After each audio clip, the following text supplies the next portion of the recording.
ever dated someone? Yeah. I have. Yes, I have. Yeah. Kind of. Yes. Yeah. No. What happened? What's It didn't work out. He cheated.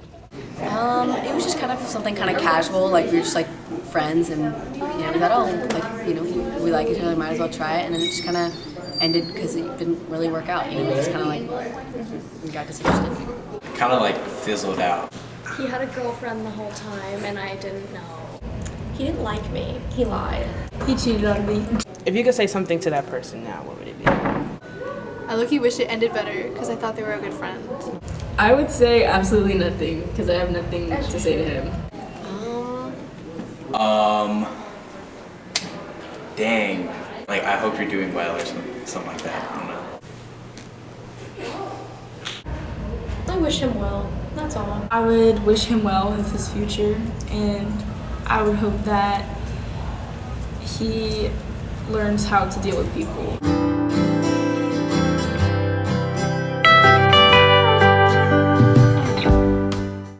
Tell us about your first love. Ooh. Ooh, do I have a first love? Ooh. Ooh, I don't like thinking about this. My first love is my wife, who I met when I was going here as a student at Enloe. I was in high school. The feeling, I guess, of love didn't really come about until my senior year, but I was a junior when I first met this girl. My friend Carlton had a friend, Grant, and I met him and I loved him. Okay. But he didn't love me back either. There was a girl in 7th grade. Her name was Rachel Penny. Shout out Rachel. And she was the first girl that I was like, oh wow. Like I would go home and think about. I'm actually kind of a late bloomer. I didn't meet him until I was 18 years old, about to graduate high school in days. And his name was Hunter. We were downstairs, one floor down in Mr. Ogren's room, and I had a girl sitting next to me for first semester, but then she transferred out of the class, and then the seat was empty, and then the first day, second semester, some girl sat next to me. Actually, she stole my seat, which was messed up, but she stole my seat, and then I had to sit in the girl who left seat, but then it was okay, because we started talking. I had class with her. We actually grew up going to like the same elementary, middle school, and high school. Small town. We had the same friends, same group. We always hung out as a group, like not just her and I. And one day, prom was right around the corner, and since we were all hanging out, like I just thought it'd be funny to ask her to go to prom with me. And so I asked her. It was on my friend's porch. My friend Jess. It was weird because there were two Jessicas. There's Jessica K and then Jessica S. And so this is Jessica K that I was going to ask. And so we were at Jessica S's house and all hanging out. And I was like, hey, do you want to go to prom with me? And she was pretty straightforward. She was like, no. And I was like, okay. It just didn't, I liked him too much, I think. I played basketball in Virginia, and so I went down there, didn't know anybody, made a lot of friends, and met this girl, her name was Alyssa Henry. And that was the first time I was on my own, was allowed to figure things out. So we were together off and on for 4 years, and so we were together for the first 2, and like I said, so I was on scholarship, and she wanted to change her major to hotel restaurant management, and the school I was at did not have that. So we met at an event in Wake Forest called Friday Night on Light, and it was a little street fair that happened every Friday once a month for a couple of months during the summer. And he was in a coffee shop and he was talking to some of his friends, and I knew one of his friends, and so I walked over and I talked to that friend and started talking to him, and we kind of hit it off, and he ended up walking away before he said anything or asked for my number or whatever. So I walked back up to him a little bit later and was like, aren't you gonna ask me for my number? And he was like, oh yeah, I didn't realize I could. And he just started blushing. I thought that was cute. I didn't realize how many walking red flags were there at the time, but at the time I thought that was sweet that he was so shy, but it was not sweet. It was not sweet. I was a weird, annoying kid, and now I'm a weird, annoying dude. and she was a very smart student, and now she's a very smart, wife. But we have definitely changed since we met, but we've grown together, and that's really good. Later that day, she actually texted me and was like, "Hey, were you serious about the invitation?" And I was hesitant to say, like, yeah, it was kind of a real invite. She didn't take it as, I guess, a real invite at the moment. But she said, yeah, she changed her mind. She said, yes, I'd go with you. And I was like, all right, cool. So we did the whole prom thing. That was great. And then it was like senior year. She had, I guess, broken up with a guy she was dating at that time. And I asked her out one day. She transferred to a school down in Florida, and so I was left at our school. So we tried to hold it together, but eventually we just kind of started to grow. But she transferred, and then it never really got back to one, really. So he and I dated for a very tumultuous year and a half, on and off. He was technically 6 months older than me, but I graduated early because he got held back in the 3rd grade. So I went off to college. He stayed in Wake Forest. He didn't have a car. He couldn't drive. So we had a very tumultuous relationship. He called me and broke up with me in a 2-minute long phone call in between my college classes while I was on break at work. We started dating. To be honest and quite frank, that relationship probably wasn't the healthiest for either of us. So the question is your first love. I don't think I was hers, right? And so the ex-boyfriend, he, I guess, just kept coming back around. So it was just like this tumultuous, like, we're not dating, we're dating, but like when we were broken up, she wasn't, to my knowledge, dating him, right? It was just like this, I think she was trying to figure herself out. And so this whole thing kept revolving. I got dumped the day before Christmas. That was great. My senior year, I went to Florida, thank goodness, to kind of like with my family to get away. So that was nice. But by the spring, we got back together and I thought everything was great and dandy. Unfortunately not. It was not, that relationship didn't end until my freshman year of college, like the end of my freshman year of college. She became a travel agent. She's a real estate agent now, but she became a travel agent and she booked my honeymoon for me. I think it was a testament to, we definitely loved each other and we spent a lot of time together and we watched each other grow. We helped each other grow into young adults.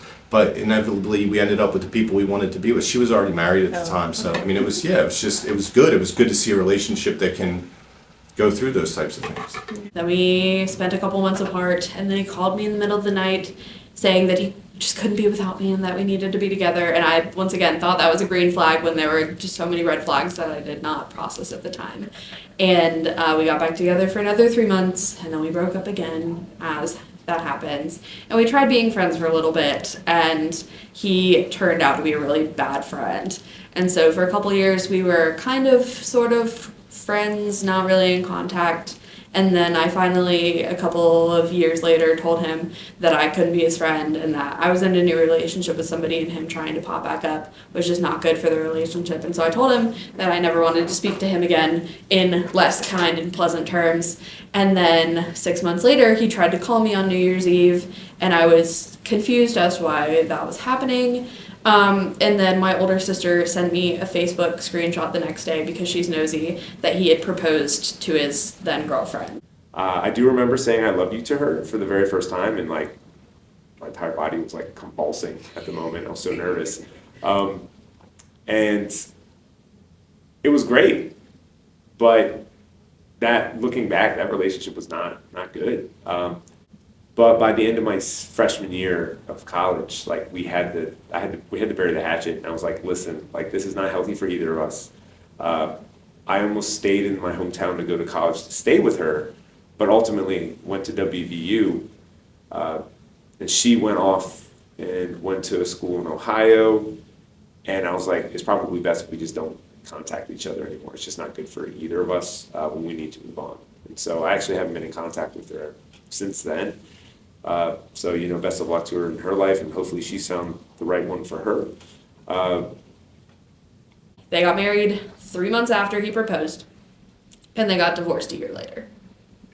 So he was divorced before he was 23 years old, which I try not to laugh about. What's your favorite memory with her?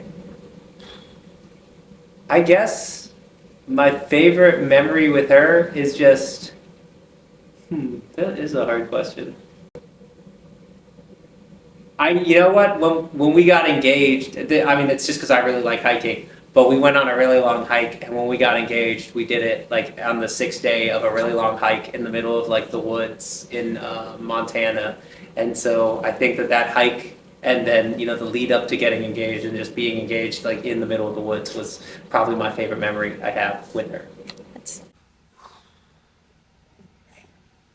I think overall, being able to get in the car and go where we wanted to go out to dinner, go shopping, go to the beach, without, you know, trying to coordinate with our parents. Is it okay if we go? When do we have to be back?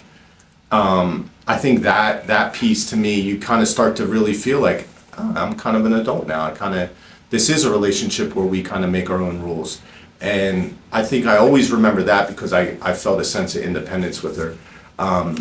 I'll tell you, so the first time I ever went she was from Atlanta. So the first time I ever went to Atlanta was with her, and she got to show me all around ATL, Buckhead, that whole deal. And then we went, her family had a lake house, so we went out to her lake house and got to go out there and go skiing and stuff. So I think overall, the overall independence of the relationship, let alone with, it introduced me to a new city with awesome culture, awesome things to do, which I never maybe would have gotten a chance to go to Atlanta. Probably going to a concert. Jane's Addiction, somebody y'all probably don't even know who that is. I mean, old, so old right here, so old. Yes, he had long hair, and he was like a real rock and roll kind of guy. I could just see us together. He did not see us together. He still lives in Virginia and still friends with some of the same people I'm friends with. Is he married? No. I went to the beach once with him and his parents, and that was nice, but his parents turned out to be a little crazy. His dad has a very large Confederate flag tattooed on his bicep.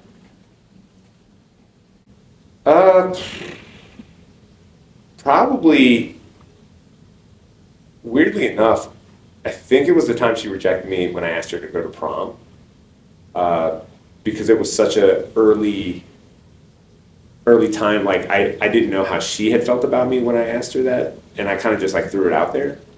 But that junior summer was just a lot of fun, and it was like we all had the same friends, and so life was kind of carefree, no real responsibilities, and so just getting to learn about her as a person in the early on stages, right before we started dating, I'd say was probably my favorite memory with her.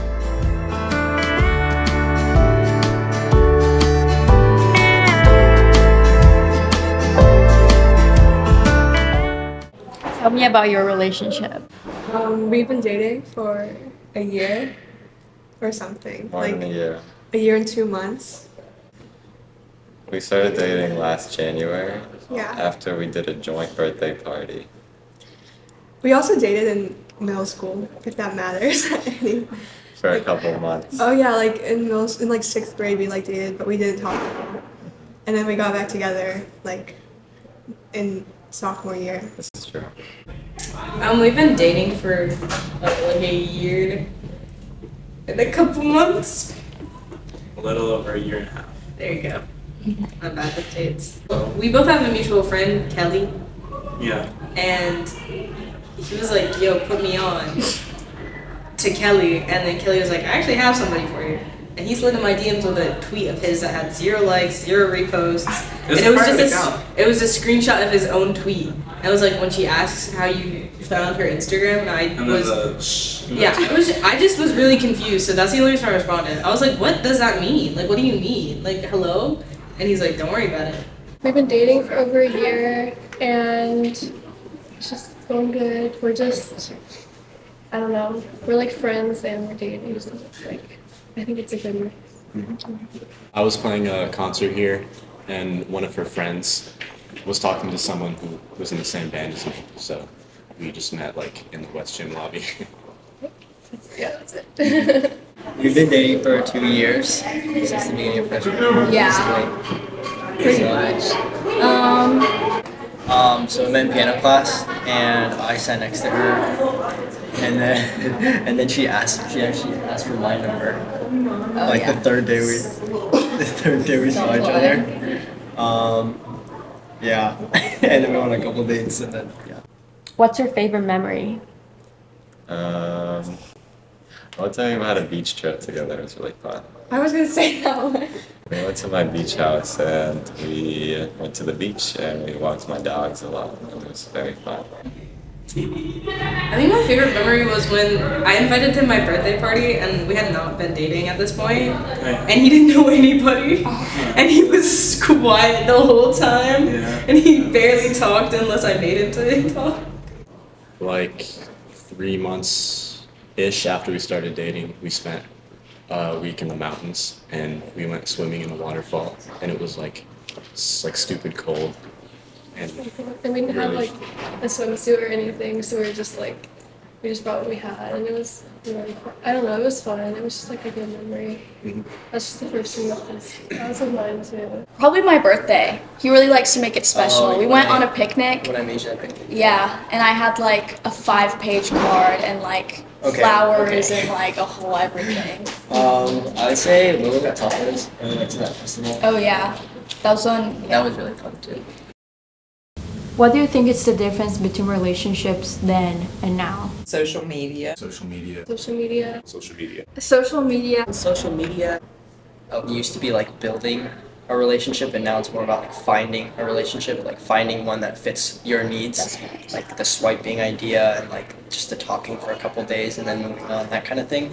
Like it's not a lot of building a relationship, it's a lot of just like moving on and trying to find someone who fits your needs. People have more traditional ways of like loving people then, and it was I don't know, more like bland. But now I think that it's more vibrant and open now. I think relationships are private. I think they're meant to be shared because I think that's what makes the relationships great. Like having little inside jokes with your partner, you know, kind of maybe talking a little smack about people that you are friends with, and not in a negative way, but like, oh, did you hear, you know, kind of having those moments. And now everybody wants to keep receipts, and everybody wants to comment, or everybody wants to start a little drama, or, you know, you could be walking somewhere with somebody and they, you know, they take a picture and then they make it look to seem more than it is. It's always, somebody's always trying to cause a lot of drama, and I would hate that. I'd hate to have a camera always in my face. I'd hate to always have to be attached. I think that part to me is where the big difference comes. Probably like privacy and respecting boundaries, because now I feel like people get influenced. Like if a couple is going through a problem, they tell their friends and they get influenced by their friends, so that makes them do decisions that wouldn't actually come from them. Yeah. I feel like you guys have so much pressure because of social media. And the whole texting thing is very different than, like, when I was your age, it was all, you're talking on the phone. Or you are going out, right? Like, and we didn't necessarily go out on dates the way, like, my parents' generation did. We would all go out as a big group. But it seems like people stay at home a lot now and just text and look at social media and play video games and things like that. And so that just seems kind of lonely. I think it was more real. I think people date to date now, and I think people, it's always the situationship. It's always, oh, I'm talking to someone. It's never, you know, I think it was a lot more serious than it is now.